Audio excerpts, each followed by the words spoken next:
কথায় আছে, ছেড়ে দে মা কেঁদে বাঁচি। একজন রেলযাত্রীর মোবাইল ছিনতাই করতে গিয়ে মহা বিপদে চোর নিজেই। ভারতের খাগাড়িয়া স্টেশনে পৌঁছে এক চোর জানালার গ্রিলের ভেতরে হাত ঢুকিয়ে কথা বলতে থাকা অবস্থায় এক রেলযাত্রীর মোবাইল ছিনিয়ে নেওয়ার চেষ্টা করে। সতর্ক এই যাত্রী সাথে সাথে চোরটির হাত ধরে ফেলে। তারপর পাশে থাকা আরেক যাত্রী চোরটির আরেকটা হাতও চেপে ধরে।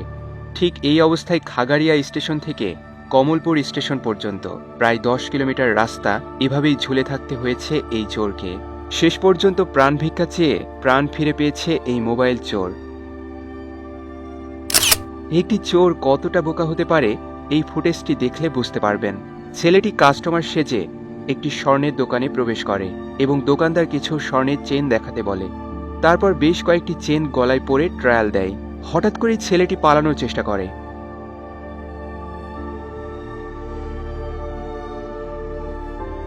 অথচ সে জানতই না যে দোকানে কাস্টমার ঢোকার পর বাটন চেপে দরজা লক করে দেওয়া হয়।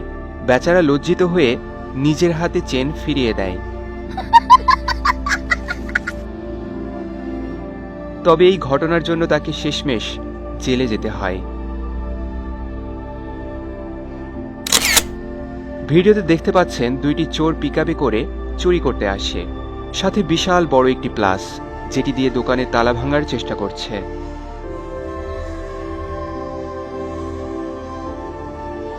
তারা প্রথমবার চেষ্টা করে ব্যর্থ হয়, দ্বিতীয়বার আবারও চেষ্টা চালায়,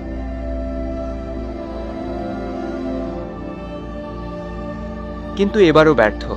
হঠাৎ গাড়ি দেখতে পেয়ে সরে যায় তারা। এভাবে বেশ কয়েকবার চেষ্টা করে ব্যর্থ হয়।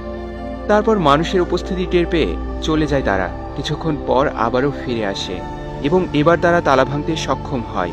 কিন্তু হাস্যকর ব্যাপার, এতক্ষণ পর তারা উপরে তাকিয়ে একটা সিসি ক্যামেরা দেখতে পায়। তাই এবার চুরি না করেই গাড়ি নিয়ে পালায়। এতক্ষণের সব চেষ্টাই বিফলে। একটি ইলেকট্রনিক গ্যাজেটের দোকানে বন্দুক হাতে দুইটি ডাকাত ঢুকে পড়ে। তারা বন্দুকের ভয় দেখিয়ে দোকানে লুট করতে থাকে। কিছুক্ষণ পর দোকানদার বুদ্ধি খাটিয়ে পেছনের দরজা দিয়ে বাইরে বের হয়ে যায়। বাইরে থেকে দোকানের শাটার নামিয়ে দেয়। বেচারা ডাকাত দল দোকানের ভেতরেই আটকা পড়ে যায়। এবার তাদের কপালে কি আছে আপনারা হয়তো আন্দাজ করতেই পারছেন।